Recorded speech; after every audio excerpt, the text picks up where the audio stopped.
Hello friends, biography की दुनिया में आपका बहुत बहुत स्वागत है। तो दोस्तों, आज हम आप सामने लेकर आए हैं एक ऐसे कलाकार के बारे में जिनका नाम पंकज त्रिपाठी है। उनके बारे में हर कोई जानता है। तो मेडिकल की पढ़ाई की, होटल में सेफ रहे 9 साल, पत्नी ने घर चलाया, गैंग साफ वासीपुर के लिए पंकज त्रिपाठी ने 9 घंटे तक ऑडिशन दिया। तो उनकी ज़िंदगी से की स्ट्रगल भरी कहानी। तो इस बार की स्ट्रगल स्टोरी में एक नए किरदार की तलाश में था। मैं उस शख्स की कहानी को शब्दों में पिरोना चाहता था, जिससे संघर्ष के हर पन्ने को एक आम आदमी भी कहीं ना कहीं महसूस कर सके। और मेरी ये तलाश एक्टर पंकज त्रिपाठी पर जाकर ख़त्म हुई। वो अक्सर गांव से जुड़ी यादों का जिक्र करते हैं, तो आज बात की शुरुआत गांव के दिनों से ही करते हैं। साथ ही बचपन के मीठे पलों को भी जानना चाहा। गांव में ना पक्की सड़क थी, ना बिजली, लालटेन की रोशनी में पढ़ाई की। तो बात करते हैं पंकज त्रिपाठी की। तो उनका जन्म 28 सितंबर 1976 को बिहार में गोपालगंज से 26 किलोमीटर दूर बेलसंड गांव में हुआ था। आम बच्चों की तरह मेरा बचपन भी बोलते हैं कि मेरा बचपन भी सामान्य ही बीता था। बाबूजी पूजा पाठ कराते थे और छोटे किसान थे। माँ बिल्कुल भी पढ़ी लिखी नहीं थी, फिर भी जिंदगी के असल मूल्य उन्होंने ही सिखाए हैं। उस समय मेरे गांव में ना ही पक्की सड़क थी और ना ही बिजली। हम सभी बच्चे लालटेन की रोशनी में पढ़ाई करते थे। पंकज त्रिपाठी जी बोलते हैं, कोटे से 2 लीटर मिट्टी का तेल आ जाता था। महीने भर हम उसी से लालटेन से जलाकर पढ़ाई करते थे। मेरे गांव में 2017 में बिजली आई है। पहला सपना एक्टर बनने का नहीं, ट्रैक्टर खरीदने का था। जी हाँ दोस्तों, पंकज त्रिपाठी जी कहते हैं कि उनका पहला सपना जो है, जिक्र करते हैं, उन्होंने कहा कि एक्टर बनने का ख्वाब तो मैंने कभी नहीं देखा था। पहला सपना मैंने जो देखा था वो था कि मैं एक ट्रैक्टर खरीदूं। उस वक्त घर पर दूध के लिए सिर्फ गायें थी। खेत में जुताई के लिए दूसरों के घर पर ट्रैक्टर मांग कर आता था। सोचता था कि अगर हमारे घर ट्रैक्टर आ जाएगा तो गांव में खूब नाम भी हो जाएगा और किसी दूसरे से मांगना नहीं पड़ेगा। बचपन में कभी कोई फिल्म नहीं देखी, बचपन में मैंने कोई फिल्म नहीं देखी, ऐसा वो बोलते हैं पंकज त्रिपाठी जी। थिएटर में ऐसे होता है ये भी नहीं जानता था। एक बार बाबूजी के पास के शहर में बसंत टाकीज के उद्घाटन की पूजा करने गए थे। मुझे भी अपने साथ ले गए थे। तब मैंने पहली बार सिनेमा हॉल देखा था। तब तो मन में दूर दूर तक इस बात का ख्याल नहीं था कि एक दिन मैं भी सिनेमा हॉल के पर्दे पर दिखूंगा। पिता का सपना था डॉक्टर बनूं। जी हाँ दोस्तों, पंकज त्रिपाठी जी के पिता का जो सपना था वो ये था कि वो डॉक्टर बने। तो मैं स्पोर्ट्स में बहुत अच्छा रहा हूँ, लेकिन पढ़ाई में हाथ तंग था। किसी भी क्लास में मैं फर्स्ट नहीं आया हूँ, हमेशा दूसरे नंबर या उसके बाद के रैंक पर ही रहा हूँ। हालांकि बाबूजी के अरमान मुझे लेकर बहुत बड़े थे। वो चाहते थे कि मैं डॉक्टर बनूँ। उसके लिए, इन सपने को पूरा करने के लिए मैंने 12वीं की पढ़ाई बायोलॉजी से पटना एक कॉलेज से की थी। इसके बाद मैंने मेडिकल की आगे की पढ़ाई के लिए पेपर दिया था, लेकिन उसे क्लियर नहीं कर पाया था। इस कारण 12वीं के बाद पढ़ाई पर विराम लग गया। 2 साल होटल में बतौर शेफ काम किया, क्योंकि उनका मन नहीं लग रहा था पंकज उदास जी का पढ़ाई में बिल्कुल भी। तो उन्होंने जो है तो होटल में बतौर शेफ भी काम किया। मुझे खाने का शौक़ था, थोड़ा बहुत खाना बना भी लेता था। इसी बात को ध्यान में रखते हुए मैंने फूड क्राफ्ट इंस्टीट्यूट पटना में दाखिला ले लिया। कोर्स खत्म करने के बाद मैंने 2 साल तक होटल में शेफ के तौर पर काम किया। मनोज बाजपेयी की चप्पल को संभाल कर रखा। एक बार जहां मैं काम करता था वहां पर मनोज बाजपेयी आए थे। चेकआउट के समय उनकी एक चप्पल छूट गई। स्टाफ वालों से मैंने वो चप्पल मांग ली। उन्होंने कहा कि अगर मनोज जी चप्पल वापस लेने आए तो क्या होगा। इस पर मैंने कहा कि उन्हें मैं उसी ब्रांड की दूसरी नई चप्पल खरीद कर दे दूंगा, लेकिन मुझे ये चप्पल चाहिए। मेरी बात सुन स्टाफ ने मुझे वो चप्पल दे दी। होटल की नौकरी छोड़ छात्र नेता बने, जेल भी गए। इसी बीच में अखिल भारतीय विद्यार्थी परिषद से जुड़ गया और छात्र नेता बन गए। यहाँ मेरा काम जगह जगह भाषण देना होता था। एक बार मैं तो इसी काम के चलते जेल भी चला गया था। एक नाटक देख खूब रोए, रंगमंच से जुड़ने का फैसला किया। एक नाटक पंकज त्रिपाठी जी ने देखा और उनको बहुत ज़्यादा रोना आया, रंगमंच से जुड़ने का फैसला किया उन्होंने। तब जब मैं छात्र नेता था, वो बताते हैं कि जब मैं छात्र नेता था तभी मैं नुक्कड़ नाटक देखने लगा था। धीरे धीरे रुझान मुझे रंगमंच पर ले गया। एक दिन धीरे धीरे ये रुझान मुझे रंगमंच तक ले गया। एक दिन मैंने अंधा कुआं नाम का एक नाटक देखा, जिसे देख मैं बहुत रोया। यह देख मुझे लगा कि ये कितनी खूबसूरत चीज़ है, इसके जरिए हम लोगों को हंसा भी सकते हैं और रुला भी सकते हैं। इसे देखकर फैसला किया कि मुझे रंगमंच में जुड़ना है। वैसे भी नेताओं के प्रति लोगों के मन में कोई खास इज्जत नहीं होती है, तो इसे छोड़ना ही बेहतर समझा। फिर उस थिएटर के कुछ लोगों से मिला, उससे कहा कि मुझे भी इस थिएटर का हिस्सा बनना है। उन्होंने कहा ठीक है, मैं कल से वहाँ पर आ सकता हूँ। शुरुआत में वहाँ पर मेरा काम स्टेज की साफ सफाई करना, लोगों को चाय देना होता था। मतलब एक बतौर ऑफिस बॉय के पद पर वो नियुक्त हुए थे और चाय वगैरह देना, उनका साफ सफाई करना उनका काम था। ये सारा काम करने के साथ मैं सभी प्ले की रिहर्सल देखता था। इस कारण लगभग लोगों की लाइन मुझे याद हो जाती थी। जिस दिन किसी प्ले का कोई साइड आर्टिस्ट नहीं आता था तो वो रोल मुझे मिल जाता था। इसी तरह कर करके एक एक करके स्टेप आगे बढ़ता गया। 3 बार फेल होने के बाद NSD का एग्ज़ाम क्लियर किया। रंगमंच करते समय, जी हाँ दोस्तों, पंकज त्रिपाठी जी बताते हैं कि रंगमंच करते समय मुझे पता चला कि अगर इस फील्ड में आगे बढ़ना है तो एक्टिंग स्कूल NSD में पास आउट होना बहुत ज़रूरी है। सबसे बड़ी मुसीबत थी कि मैंने ग्रेजुएशन किया ही नहीं था। NSD में एडमिशन लेने के लिए ग्रेजुएशन होना ज़रूरी होता है। इसके बाद बिना वक्त गवाए मैंने हिंदी साहित्य में ग्रेजुएशन किया, फिर NSD के लिए अप्लाई किया। मैं 3 बार फेल हुआ, फिर जाकर NSD क्लियर कर पाया। कुल मिलाकर यहाँ तक पहुँचने के लिए 6 साल लगे।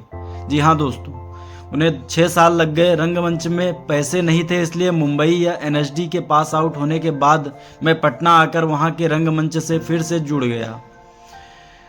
हमारे यहाँ की ये कड़वी सच्चाई है कि रंगमंच में बहुत ज़्यादा पैसा नहीं है। ज़्यादा तो छोड़िए, इतना भी नहीं कि जिससे कोई एक अच्छी ज़िंदगी जी ले। इसी कारण मैंने भी मुंबई रुख करने का फैसला किया। आखिरकार हर एक्टर का ठिकाना मुंबई ही होता है। अगर रंगमंच से नॉर्मल खर्च भी चल जाता तो शायद मैं कभी मुंबई नहीं आ जाता। मुंबई में दूर दूर तक कोई रिश्तेदार नहीं रहते थे, सिर्फ एक दोस्त था जिसके भरोसे वहाँ जा रहा था। उस वक्त मैं शादीशुदा था, पत्नी को साथ लेकर मुंबई गया था। मुंबई की हालत के बारे में लोगों से बहुत सारी कहानियाँ सुनी थी। इसी बात को ध्यान में रखते हुए मैंने साथ में खाने के लिए थोड़े बहुत बर्तन, बिस्तर और एक चटाई ले ली थी। जी हाँ दोस्तों, तो पंकज त्रिपाठी जी बताते हैं कि मुंबई पहुंचने के बाद मैंने टैक्सी ली और हम दोनों पति पत्नी उस दोस्त के घर चल पड़े। रास्ते में टेलीफोन बूथ से उस दोस्त को कॉल किया, लेकिन उनका नंबर बंद बता रहा था। 3-4 बार थोड़े थोड़े दूर रुक टेलीफोन से बूथ से उसे कॉल करता गया, लेकिन हर बार उनका नंबर बंद बताया। इस कारण मुझे बहुत डर सताने लगा कि यहाँ आते ही धोखा मिल गया। बस मुझे इतना पता था कि वो बांद्रा के किसी लाइन के पास रहता था, बाकी मुझे पूरा पता नहीं मालूम था। बांद्रा पहुँचने ही वाला था कि दोस्त को फिर से कॉल किया और इस बार उससे बात हो गई। उसने पूरा पता ड्राइवर को बताया और हम वहाँ पहुँच गए। उस दोस्त के घर में 2 महीने तक रहा था। काम की तलाश में दर दर भटके, निराशा ही हाथ लगी। मैं 16 अक्टूबर 2004 को मुंबई पहुंचा था। इस वक्त कास्टिंग डायरेक्टर जैसी चीज़ें नहीं थी। इन चीज़ों की शुरुआत लगभग 2007 में हुई थी है। दोस्त से डायरेक्टर प्रोड्यूसर के ऑफिस का पता पूछकर वहां काम की तलाश में निकल जाता था। ऐसे बहुत दिन बीतते गए, लेकिन काम नहीं मिला। हर दिन निराशा ही हाथ लगती। पता ही नहीं चलता था कि कौन सी फिल्म बन रही है। जब तक पता चलता और उस ऑफिस तक पहुंचता तो गार्ड बोलता कि हमारी फिल्म की तो शूटिंग ही पूरी हो गई है, भगवान के नाम पर काम मांगने जाते। जी हाँ दोस्तों, पंकज त्रिपाठी जी ने काफ़ी स्ट्रगल किया उनके जीवन में। तो वो जो तो काम मांगने से पहले भगवान का नाम लेकर जाते। कुछ समय बाद मैंने काम मांगने का एक अलग तरीका अपना लिया था। जब किसी डायरेक्टर का प्रोड्यूसर के ऑफिस जाता और गार्ड पूछता कि किसने बुलाया है, तो मैं बोलता किसी ने बुलाया नहीं है, ईश्वर ने भेजा है। फिर जब सीनियर एडी पूछता तो भी मैं यही जवाब देता। इस पर वो सोचने लगते कि इंडस्ट्री में कौन सा नया नाम ईश्वर का आ गया है। फिर पूछते कि कौन ईश्वर जी, तो मैं ऊपर वाले की तरफ इशारा करता था, लेकिन कई लोग खफा भी हो जाते थे। सेंस ऑफ ह्यूमर पसंद आता नहीं था, कई लोग खफा हो जाते थे। बुरे वक्त में पत्नी ने स्कूल में पढ़ाकर खर्च चलाया। इस वक्त पत्नी ने मुझे बहुत सपोर्ट किया। उन्होंने 9 साल तक स्कूल में टीचिंग की जॉब की, जिससे घर खर्च चलता रहा। ये जॉब उन्होंने इसलिए करना शुरू किया ताकि मैं पूरा ध्यान अपने काम पर लगा सकूं। इस वक्त बहुत सुख सुविधा नहीं थी, लेकिन उस एक छोटे से कमरे में जिंदगी बहुत खूबसूरत लगती थी। लंबे संघर्ष के बाद टाटा टी के एंड में काम मिला। लंबे संघर्ष के बाद मुझे टाटा टी के एड में नेता का रोल मिला।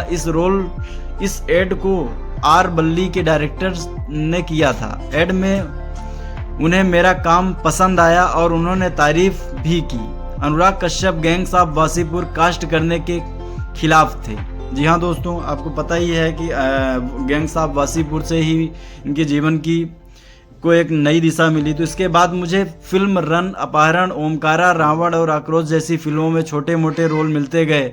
मुझे बड़े क्रैश ब्रेक की तलाश थी। इधर मैं टीवी शोज में भी काम करने लगा था। बात 2010 की है। मैं टीवी शो जिंदगी का हर रंग गुलाल की शूटिंग के सिलसिले में कोलकाता गया था। तभी मेरे पास गैंग्स ऑफ वासीपुर के ऑडिशन के लिए कॉल आया। मैं तुरंत ही ऑडिशन देने मुंबई चला गया। 9 घंटे तक सुल्तान कुरैशी के रोल के लिए मेरा ऑडिशन चला। राइटर जिशान कादरी समेत सभी को मेरा ऑडिशन पसंद आया, लेकिन फिल्म के डायरेक्टर अनुराग कश्यप को मेरा काम पसंद नहीं आया था। जी हाँ दोस्तों, तो वो पंकज त्रिपाठी जी बोलते हैं कि फिल्म के डायरेक्टर को उनका काम पसंद नहीं आया। बाद में उन्होंने जिशान कादरी, सुनील बोहरा समेत 6 लोगों को मेरा ऑडिशन क्लिप दिखाया। सबको मेरा काम पसंद आया। इसके बाद लोगों के मत पर जाकर उन्होंने मुझे सुल्तान के रोल के लिए चुना। स्क्रिप्ट के हिसाब से सुल्तान का स्क्रीन टाइम बहुत ही कम था। वो तो शूटिंग के वक्त इम्प्रोवाइज करते करते बढ़ता गया। मुझे इसका बिल्कुल आभास नहीं था कि ये रोल मेरे करियर का टर्निंग पॉइंट साबित होगा। रिलीज के बाद दर्शकों को मेरा काम बहुत पसंद आया। कम स्क्रीन टाइम वाला सुल्तान कुरैशी सभी के दिलों में बस गया। पहली नज़र में ही पत्नी मृदुला को दिल दे बैठे थे। 2004 में मेरी शादी मृदुला से हुई थी। मैंने उन्हें एक फैमिली फंक्शन में देखा था और पहली नज़र में ही उन्हें पसंद करने लगा था। शुरुआत में ही मैंने मन बना लिया था कि लव मैरिज ही करूँगा। मैंने प्रेम करना फिल्मों से नहीं बल्कि आसपास के लोगों से सीखा है। आखिरकार मेरा सपना पूरा हुआ और मेरी उससे शादी हो गई।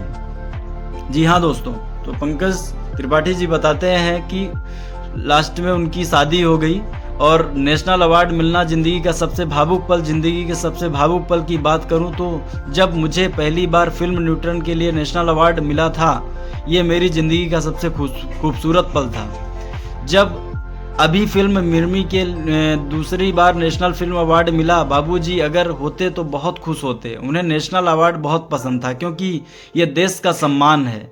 उन्हीं को ये अवार्ड समर्पित है। फिल्म या सीरीज में गाली नहीं दूंगा, उन्होंने ऐसा भी कहा। मिर्ज़ापुर की पॉपुलैरिटी पर क्या कहूँ, वो तो कालीन भैया का जलवा है। कालीन भैया के किरदार में दर्शकों को पहली बार एक अलग किस्म का डॉन देखने को मिला है, जो चिल्लाता नहीं है, जो डराता नहीं है। इसके बावजूद लोगों के बीच में उनकी दहशत है। इस सीरीज़ में मैंने मुश्किल से 4 बार गाली दी है। मैंने तय किया है कि मैं फिल्मों में या सीरीज़ में गाली नहीं दूंगा, क्रिएटिव तौर पर उसे करने की कोशिश करूंगा। जी हाँ दोस्तों, तो पंकज त्रिपाठी जी बोलते हैं कि मैंने तय किया कि मैं फिल्मों में गालियां नहीं दूंगा। जिंदगी की सभी चाहतें पूरी हो गई, अब कोई तमन्ना बाकी नहीं है। ईश्वर ने इतना दिया है, आभारी हूँ ईश्वर का। मैं उतना ही स्तब्ध हूँ। ईमानदारी से मेहनत करूँगा और अच्छी फिल्मों का हिस्सा बनना चाहता था। खुशकिस्मती से इस साल जो भी फिल्में थी सब सुंदर कहानियाँ हैं, अच्छी कहानियाँ हैं। उन्हीं के इंतज़ार में हूँ। मेरी खड़क सिंह आएगी, बहुत सुंदर फिल्म है। अटल जी की बायोपिक, मैं अटल हूँ भी कमाल बनी है। मैंने फर्स्ट कट देख लिया है, मैंने उसके लिए इंतज़ार में हूँ। जिन लोगों के साथ चाहा था उनके साथ काम कर रहा हूँ पूरी ईमानदारी से। ये और विनम्र बनाता है। देखिए, आपसे बात करते तो दोस्तों पंकज त्रिपाठी जी का ये आपको स्ट्रगल भरी कहानी कैसी लगी, आप मुझे कमेंट सेक्शन में ज़रूर बताइएगा। क्योंकि पंकज उदास जी बताते हैं कि शहर के कोलाहल से दूर वहाँ पर सबसे ज़्यादा सुकून मिलता है इनको गांव में। अब घर पहुँच कर उनको काफ़ी अच्छा लगता है। तो दोस्तों, आपको इनकी स्ट्रगल भरी स्टोरी कैसी लगी हमें ज़रूर बताइए, और ऐसी स्ट्रगल भरी स्टोरी के लिए हमारे चैनल पे जुड़े रहें और ज़्यादा से ज़्यादा लाइक करें, शेयर करें और सब्सक्राइब करें। Thank you so much.